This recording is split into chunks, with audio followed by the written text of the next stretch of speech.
জুতা খুলে প্রবেশ করুন। ভাই ভালো এক জোড়া জুতা দেখান তো। আচ্ছা, এই আমি বাইরে জুতা দিতেছি, তুই গোডাউনে গিয়া ভাই আপনার কি টাইপের জুতা লাগবো? ভাই বিয়ের মধ্যে যাবো তো তো পাঞ্জাবির সাথে পরার জন্য এক জোড়া ভালো চটি দেখান। আচ্ছা ভাই, ভাই এই যে দেখেন ভাই, একবার নতুন কালেকশন ভাই, দেন আপনার পরলে খুব মানাইবো পাঞ্জাবির লগে। ভাই দাম কেমন? ভাই 800-1000 চাল আপনি ভাই, আপনি নিলে একদম 600 টাকা রাখতে পারবো, আর কোনো দাম মুলামুলি তো না।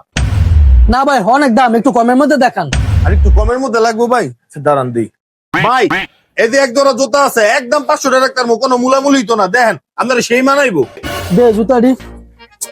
না ভাই ভালো লাগে না, রাখেন, অন্য দোকান দেখি।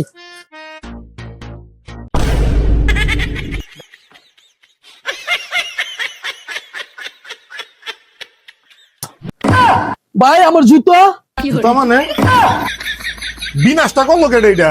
অনেক বাড়ি যাবো কেমনে? অনেক কি করার ভাই, আর কেমনে দেবেন? তো এক জোড়া জুতা কিনে লই যান, এটা ছাড়া তো আর কোনো ভাও নাই। মিয়া আপনার দোকানে জুতা কিনতে জরিমানা তলা পড়ে আছি, দেন এক জোড়া জুতা, কি করবো আর? যাক তাহলে ভালো হয়েছে ভাই, এই যে ভাই লন 600 টাকা দেন। দেন মিয়া, পয়সা গেছিল তো নিতে হইবই, দেন টাকা। ও ভালোই কাম হয়ে গেছে গা, পুরো সুজনের বুদ্ধিতে পুরো ইনকাম। কাম হয়েছে। আরে হ বেটা, এগুলো না কাস্টমার আইলে এগুলো নিয়ে করতে হইব। আর প্রতি হাট বারে আছে না, এই পুরান জুতা গেলে সিলাই কইরা পাখির মধ্যে লইবে, চলো বুঝছস, ডাবল ইনকাম। ঠিক আছে।